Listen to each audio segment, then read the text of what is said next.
রাজসভার কত বড় আস্পর্ধা একবার ভাবুন মহারাজ, কারুর কোনো সময়ের জ্ঞান নেই। হ্যাঁ, ঠিক বলেছ মন্ত্রী।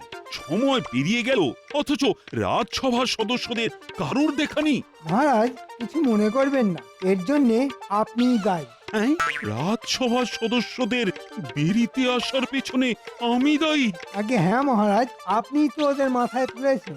আপনার জায়গায় আমি রাজা হলে কেউ যদি একদিন দেরি করে রাজসভায় আসতো না, তাহলে আমি তার গোটা মাসের বেতন কেটে নিতাম। ওই জন্যই তো আমি মহারাজ আর তুমি হলে মন্ত্রী। তুমি কি ভাবছো বেতন কেটে নিলেই সমস্যার সমাধান হয়ে যেত? যেত না? আগে না, বরং রাজসভার সদস্যদের মনে আমার সম্পর্কে একটা ঘৃণা তৈরি হতো। তাহলে রাজসভার সদস্যদের পথে আনার উপায় কি মহারাজ? সেটা আমাকে ঠান্ডা মাথায় চিন্তা করতে হবে।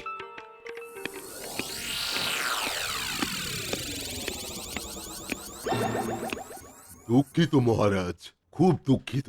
আজ একটু দেরি হয়ে গেল। আর রাজপণ্ডিত, তোমার দেরি করে আসার কারণটা কি শুনি? আগে আগে পটল তুলতে গিয়ে একটু দেরি হয়ে গেল। সে কি? তাহলে পণ্ডিত, পটল তোলার পরেও তুমি বেঁচে আছো কি করে? না না, এটা ওই পটল তোলা নয় মহারাজ। আসলে আমার বাড়ির কাছে অনেক পটল হয়েছে, সেগুলো তুলে তারপর গাছের গোড়া খুঁড়ে জল দিয়ে রাজসভায় আসতে গিয়ে একটু মানে মানে দেরি হয়ে গেল।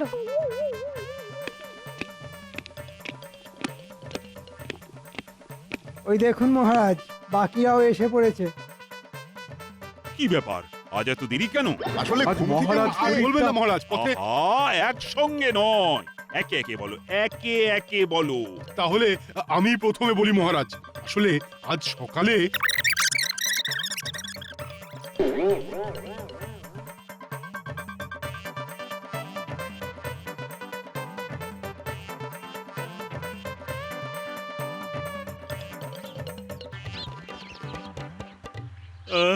জীবনটা যদি ঘুমিয়ে ঘুমিয়ে কেটে যেত তাহলে কি ভালোই না হতো।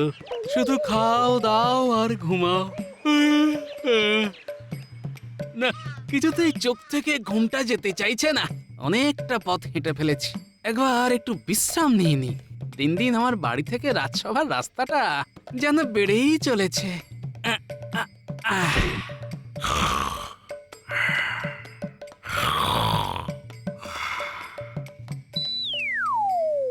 তাই আজ রাজসভায় আসতে একটু দেরি হয়ে গেল মহারাজ। সবার দেরি করে আসার কারণই তো শুনলাম। এবার তাহলে রাজসভা শুরু করা যাক। দেরি যখন হয়েই গেছে তখন আর সময় নষ্ট করে লাভ নেই। সে কি মহারাজ, এখন তো রাজসভার আসল রত্ন শ্রীমান গোপাল ভাঁড় এসে পৌঁছায়নি। গোপালকে ছাড়াই রাজসভা শুরু করবেন? হ্যাঁ, গোপালকে ছাড়াই শুরু করব। গোপালের জন্য অপেক্ষা করতে গেলে আজ রাজসভা শুরু হওয়ার আগেই তা শেষ হয়ে যাবে। এটা কেমন বিচার মহারাজ? গোপালও একজন সভাসদ, আর গোপাল রোজ দেরি করে রাজসভায় আসে না। মাঝে মাঝে খুব চিন্তা হয়, এইভাবে চলতে থাকলে আপনি রাজ্য চালাবেন কেমন করে? আজ মহারাজের কানে এমন কুমন্ত্র দেব না যে গোপাল রাজসভায় ঢুকলেই মহারাজ গোপালকে আচ্ছা করে দেবে। তা তুমি ঠিক বলেছ। এইভাবে আর চলতে পারে না। প্রহরী, প্রহরী!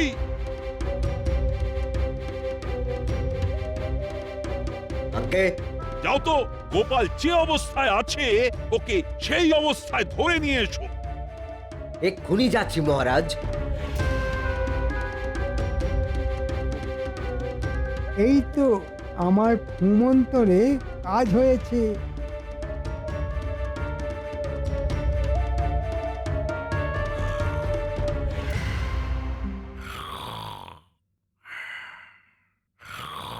ওই দেখ, গোপাল এখানে বসে বসে ঘুমোচ্ছে। গোপালকে কি ঘুম থেকে ডাকবো? না না না, হাতে অত সময় নেই। মহারাজ বলেছেন গোপাল যে অবস্থায় আছে ওকে সেই অবস্থায় ধরে নিয়ে আসতে। তাহলে আর কি, দুজনে মিলে চ্যাংদোলা করে গোপালকে ধরে নিয়ে যাই। হ্যাঁ, তাই চল।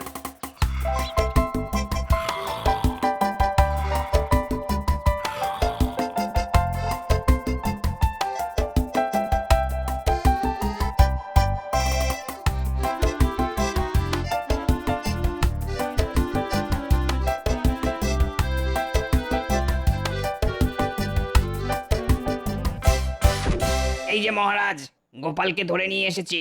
এই গোপাল, গোপাল, কে কে কে আমি মহারাজ। যা বাবা, এ তো অদ্ভুত কাণ্ড।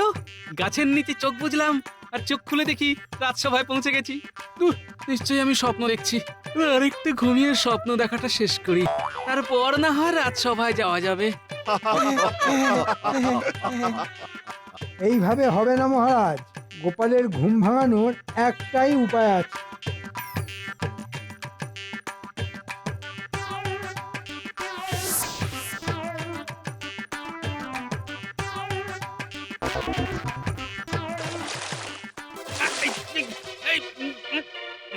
এই, এটা কি হলো? জল ঢেলে তোমার ঘুম ভাঙালাম, সঙ্গে স্নানটাও সারা হয়ে গেল। তুমি যা অলস, রোজ স্নান করো কিনা তাও সন্দেহ। এ কি সত্যি সত্যি আমি রাজসভায় চলে এসেছি? তার মানে এটা স্বপ্ন নয়? গোপাল, আগে বলুন মহারাজ। তোমার দেরি করে রাজসভায় আসার কারণ? আগে হাঁটতে হাঁটতে ক্লান্ত হয়ে পড়েছিলাম মহারাজ, তাই ভাবলাম গাছতলায় বসে একটু বিশ্রাম নিই। তারপর চোখ খুলে দেখি এই, এ তো হ্যাঁ হ্যাঁ করে হাসার কি আছে শুনি? ওহ, একই রাজসভায় দেরি করে এসেছে, তার উপর আবার গলা তুলে কথা বলছে। যত বড় মুখ নয় তত বড় কথা। আগে আমার মুখের তুলনায় কথা বড় হলে ছোট মুখ দিয়ে বড় কথাটা বেরিয়ে এলো কেমন করে শুনি? এই না মানে, এই গোপাল, বেশি চটর পটর কথা বলো না তো। গোপাল এবং আমার বাকি রাজসভার সদস্যরা কান খুলে শুনে নাও, আগামীকাল থেকে কেউ যদি দেরি করে রাজসভায় এসেছো তাহলে কিন্তু খুব খারাপ হবে, এই আমি বলে রাখলাম। আমার মাথায় একটা বুদ্ধি এসেছে, বলবো? বলো মন্ত্রী। যদি রাজসভায় কোনো সদস্য 1 মাসে 3 বার দেরি করে আসে, তাহলে তার বেতনের অর্ধেকটা কেটে নেওয়া হবে। 1 মাসে 3 বার দেরি করে আসলে তার অর্ধেক বেতন কেটে নেওয়া হবে। বাহ বাহ বাহ বাহ, এই নিয়ম চলতে থাকলে তো গোপাল কোনো মাসেরই বেতন পাবে না। না পায় না পাবে, তাতে কি? বেতন পেতে হলে রোজ সময় মতন রাজসভায় আসতে হবে। মন্ত্রীটা দেখছি আমায় ভাতে মারার পরিকল্পনা করছে। কিন্তু মন্ত্রী, কারুর বেতনের অর্ধেকটা কাটা গেলে সেই অর্ধেক বেতনটা যাবে কোথায়? কেন মহারাজ, আমার ট্যাঁকে? না মানে, না মানে আমার কাছে। আমি ওই অর্থ দিয়ে রাজ্যের গরিব মানুষদের সাহায্য করব মহারাজ। সাহায্য না তো চাই, সত্যি কথা বলুন না মন্ত্রী মশাই, আপনি ওই অর্থ নিজের পেছনে খরচা করবেন? মুখ সামলে কথা বলো বলছি গোপাল, না হলে কিন্তু। আচ্ছা আচ্ছা আচ্ছা, বেশ বেশ, থামো থামো দুজনে। মন্ত্রী যে প্রস্তাবটা দিয়েছে সেটা কিন্তু মন্দ নয়। এতে করে যদি তোমরা সকলে সময় মতন রাজসভায় এসে পৌঁছাও। তাহলে এবার থেকে 1 মাসে 3 দিন দেরি করে এলে অর্ধেক বেতন।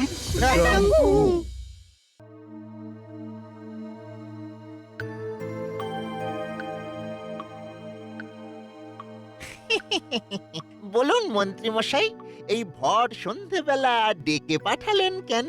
শোন বটা ঘটা, রাজসভায় নতুন নিয়ম হয়েছে, রাজসভায় কোনো সদস্য যদি 1 মাসে 3 দিন দেরি করে আসে, তাহলে তার অর্ধেক বেতন কাটা যাবে। তা আমাদের কি করতে হবে মন্ত্রী মশাই? তোদের শুধু রাজসভার সদস্যদের দেরি করাতে হবে, যাতে ওরা সময় মতন রাজসভায় পৌঁছতে না পারে। এরকম 3 দিন করলেই তোদের কাজ শেষ। দারুণ বুদ্ধি আপনার মন্ত্রী মশাই। এবার দেখবো আমাকে কে আটকায়।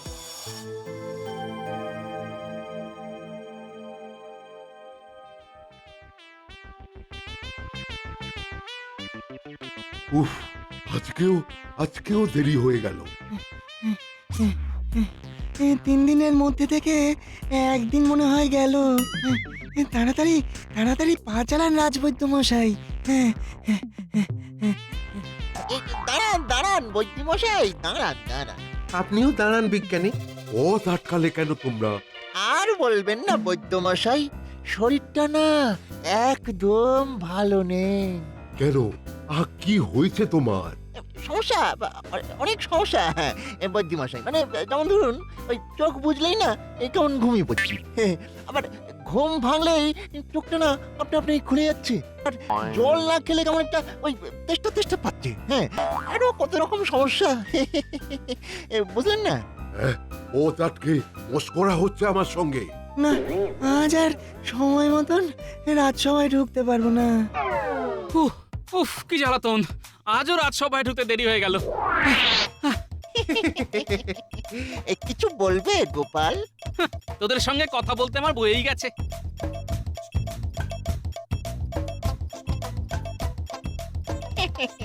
গোপালকে ইচ্ছে করে দেরি করাতে হয় না আমাদের। হ্যাঁ, মহারাজ হিসেব বলছে এই মাসে গোপাল বাদে রাজসভায় প্রায় সব সদস্যই 3 দিন দেরি করে রাজসভায় এসেছে। হ্যাঁ, তার মানে তো গোপাল বাদে সবার বেতন থেকেই অর্ধেক কাটা যাবে।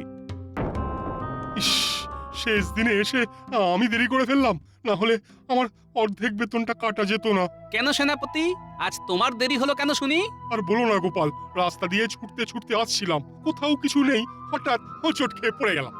হোঁচট খেয়ে পড়লে? আর মহারাজ গোপাল এই মাসে 10 দিন দেরি করে রাজসভায় এসেছে, তার মানে হিসেব অনুযায়ী গোপালের পুরো বেতনটাই কাটা যাবে। হ্যাঁ, এরকম তো কথা ছিল না। এ তো সহজ হিসেব গোপাল। 3 দিন দেরি করলে অর্ধেক বেতন কাটা যাবে, আর 6 দিন দেরি করলে পুরো। আর তুমি তো 10 দিন দেরি করে এসেছো। না না, কোথাও একটা গোলমাল আছে বলে মনে হচ্ছে। বটা ঘটাকে আজ আমি গাছের আড়ালে দড়ি নিয়ে দাঁড়িয়ে থাকতে দেখলাম। এখন শুনছি সেনাপতি হোঁচট খেয়ে পড়েছে বলে রাজসভায় আসতে দেরি করেছে। রাজসভার সদস্যদের দেরি করে আসার পিছনে মন্ত্রীর হাত নেই তো? মহারাজ গোপালের পুরো বেতন আর বাকিদের অর্ধেক বেতন আমি নিয়ে গেলাম। এই অর্থ রাজ্যের প্রজাদের কাজে লাগবে। না, আমার বেতন আমি মন্ত্রীকে দেব না মহারাজ, আমার বেতন আমিই নেব। এটা কি করে হয় গোপাল? আমি যখন শাস্তি ঘোষণা করেছি তখন এই শাস্তি তো তোমাদের মানতেই হবে। মহারাজ আছেন বলে তোমরা এই যাত্রায় বেঁচে গেলে। রাজসভার সদস্য না হলে তোমরা সব না খেতে পেয়ে মরতে, এই বলে দিলাম। তাই এবার থেকে সঠিক সময়ে রাজসভায় এসো সবাই।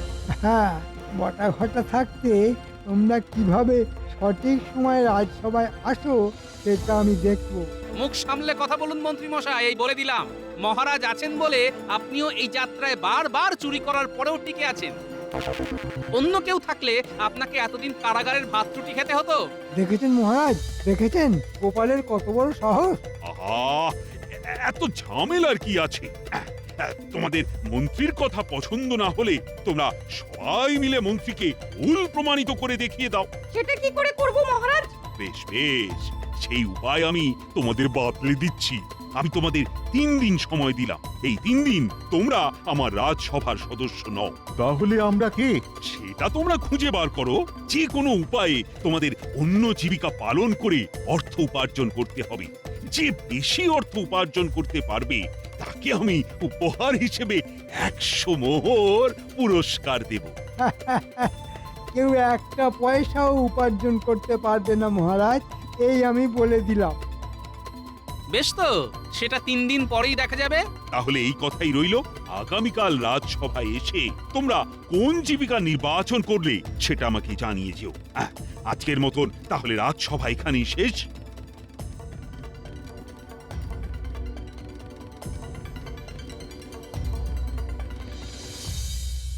বিজ্ঞান ছেড়ে কি এবার তাহলে মাঠে চাষ করতে হবে? সব হয়েছে এই মন্ত্রী মশাইয়ের জন্য। মন্ত্রী হচ্ছে যত নষ্টের গোড়া। আচ্ছা, আপনাদের 3 দিন দেরি করে রাজসভায় আসার কারণটা আমাকে একটু খুলে বলুন তো দেখি। কি আর বলবো গোপাল, এই তো কয়েকদিন আগের কথা। ঠিক সময় ওই রাজসভায় পৌঁছে যেতাম, ঠিক এমন সময় ওই রাস্তায় পথ আগলে দাঁড়ালো বটা আর ওই খটা। হ্যাঁ হ্যাঁ, বটা ঘটা একদিন আমাকেও রাস্তায় পেয়ে না কোথায় কোথায় দেরি করিয়ে দিয়েছিল। হ্যাঁ, ওরা খুব দুষ্টু। হ্যাঁ হ্যাঁ, আমাকেও আর আমাকেও। আর আজ সেনাপতিকেও, আর সেটা আমি নিজের চোখে দেখেছি। তার মানে যেটা ভেবেছিলাম সেটাই ঠিক। এর পিছনেও মন্ত্রী। গোপাল, এবার তুমি আমাদের একমাত্র ভরসা। চিন্তা করার দরকার নেই, এই নিয়ম আমি ভাঙবই। আর মন্ত্রীকে এমন শিক্ষা দেব যে মন্ত্রী কাঁদতে কাঁদতে নিজের চোখের জলের পুকুরে নিজেই ডুবে মরবে। হ্যাঁ এই তো একটা বুদ্ধি মাথায় এসেছে। সবাই শুনুন, আমি জীবিকা হিসেবে মাছ বিক্রি করতে চাই আগামী 3 দিন। তাই বাকিরা কেউ এই জীবিকা বেছে নেবেন না। চলি, কাল দেখা হবে সবার সঙ্গে।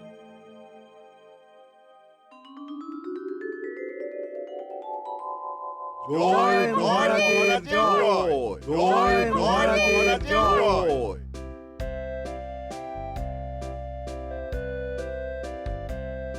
বসো বসো বসো, সবাই যে যার জায়গায় বসো। হ্যাঁ, এবার বলো তো তোমরা কে কোন জীবিকা বেছে নিলে? আগে আমি হব কুমোর, মাটির পাত্র বিক্রি করে এই 3 দিন অর্থ উপার্জন করব। আর আমি হব কামার, টুক টুক করে ঠুকবো। আমি করব চাষ। আমি হব মাঝি। আর গোপাল সে কোথায়? সর্বনাশ হয়ে গেল মহারাজ, সব শেষ হয়ে গেল। সে কি হলো গোপাল? আর বলবেন না মন্ত্রী মশাই, সময় খুব খারাপ যাচ্ছে। একে এই মাসের বেতন পাইনি, সংসার চালাবো কি করে সেই ভাবতে ভাবতে মাথায় এলো মহারাজ আমাকে যে হিরে বসানো আংটিটা উপহার স্বরূপ দিয়েছিল সেটাই বাজারে বিক্রি করে দেব। তারপর আংটি বিক্রি করলে? না মহারাজ, আংটিটা হাতে পরে রাস্তা দিয়ে বাজারের দিকে যাচ্ছিলাম, এমন সময় পেল জল তেষ্টা। পুকুরে নেমে জল তুলে খেতে গিয়ে সর্বনাশ হয়ে গেল মহারাজ। কি হলো গোপাল? কি আবার হবে, আঙুল থেকে হীরের আংটিটা খুলে পুকুরের জলে পড়ে গেল। আর সঙ্গে সঙ্গে একটা ইয়া বড় কাতলা মাছ এসে সেই মহামূল্য হীরের আংটিটা গপ করে গিলে নিল। সে কি, আমি তোমাকে যে হীরের আংটিটা উপহার স্বরূপ দিয়েছিলাম তার দাম ছিল প্রায় 20,000 মোহর। বলেন কি মহারাজ, 20,000 মোহর? হায় রে, 20,000 মোহর এখন কাতলা মাছের পেটে। কোন পুকুরে জল খেতে নেমেছিলে শুনি গোপাল? সেটা আমি আপনাকে কেন বলবো? যা গেছে তা গেছে। আমি আজ রাজসভায় এসেছি আপনাদের এটা জানাতে যে আগামী 3 দিন নিজের জীবিকা হিসেবে আমি মাছ বিক্রি করব। বাহ বাহ বাহ, কিন্তু মাছ বিক্রি করতে গেলে তো আগে দাম দিয়ে মাছটা কিনতে হয়। তা সেই পরিমাণ অর্থ তোমার কাছে আছে তো গোপাল? যে পুকুরে আমি আমার হীরের আংটি হারিয়েছি সেই পুকুরের মালিক আমার পরিচিত মহারাজ। তাই ঠিক করেছি ওই পুকুর থেকেই মাছ তুলে আমি কাল মাছ বিক্রি করব।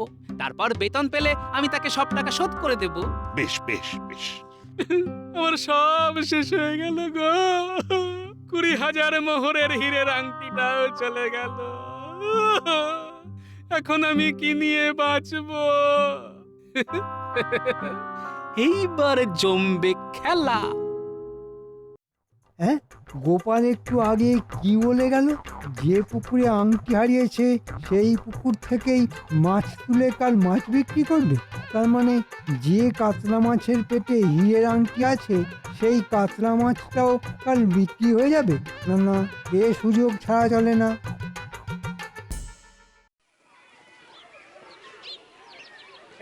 টাটকা মাছ একদম টাটকা, নিয়ে যান নিয়ে যান। ভালো মাছ। মাছ কত করে গোপাল? একদম সস্তা, একটা মাছের দাম 40 মোহর। বাবা রে বাবা, এটা মাছের দাম বলছো না সোনার দাম বলছো? মাছের দাম বলছি মন্ত্রী মশাই, নিতে হবে নিন, না হলে যান।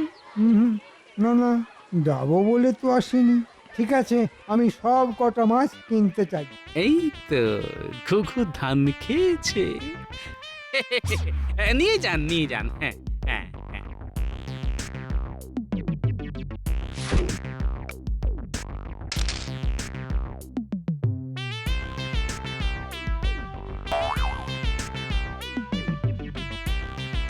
কিরে বটা কটা, আংটি পেলি? এখনো পাইনি মন্ত্রী মশাই। দেখ দেখ, ভালো করে দেখ। কে এলি? না মন্ত্রী মশাই, সব মাছই কাটা হয়ে গেছে। একটা মাছের পেটেও ওই আংটি নেই। আমার মনে হয় গোপাল আপনাকে বোকা বানিয়েছে। হ্যাঁ, কি ব্যাপার, কে কত অর্থ উপার্জন করলে শুনি? আমি 10 মোহর, 10 মোহর। আমি 20 মোহর। আমি 25। আমি 25। আর গোপাল তুমি? আগে আমি মাত্র 10টা মাছ বিক্রি করে 400 মোহর উপার্জন করেছি মহারাজ। হ্যাঁ, এটা কি করে সম্ভব? তার মানে তুমি এক একটা মাছ 40 মোহরের বিনিময়ে বিক্রি করেছো? এটা তো লোক ঠকানো। আগে যে রোজ লোক ঠকায় তাকে একদিন ঠকালে কিছু আসে যায় না মহারাজ, কারণ আমার কাছ থেকে ওই 10টা মাছ কিনেছেন আমাদের মন্ত্রী মশাই, আর অত দাম দিয়ে কিনেছেন শুধুমাত্র মাছের পেটে আংটি পাওয়ার লোভে। এইবার বুঝেছি। কি মন্ত্রী, আংটি পেলে? আগে না মহারাজ। পাবে কি করে? আংটি তো আমার কাছে। মানে আপনি বটা ঘটার সাহায্যে যেমন রাজসভার সদস্যদের অর্ধেক বেতন খেয়েছেন, তেমনি আমি আপনাকে মাছের পেটে আংটির লোভ দেখিয়ে আপনার পেট থেকে ওই অর্থগুলো বার করে এনেছি। সে কি মন্ত্রী, তুমি এইসব করেছো? আগে ক্ষমা করে দিন মহারাজ, আর এমন হবে না।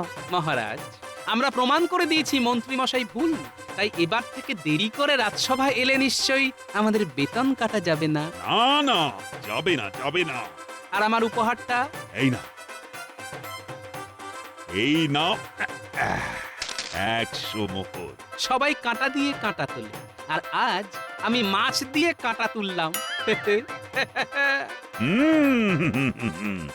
আজ থেকে আগামী 3 মাস মন্ত্রীর সব বেতন আমি কেটে নেব। আর হবে না মহারাজ, এবারের মতন ছেড়ে দিন মহারাজ, এবারের মতো ছেড়ে দিন, দিন না।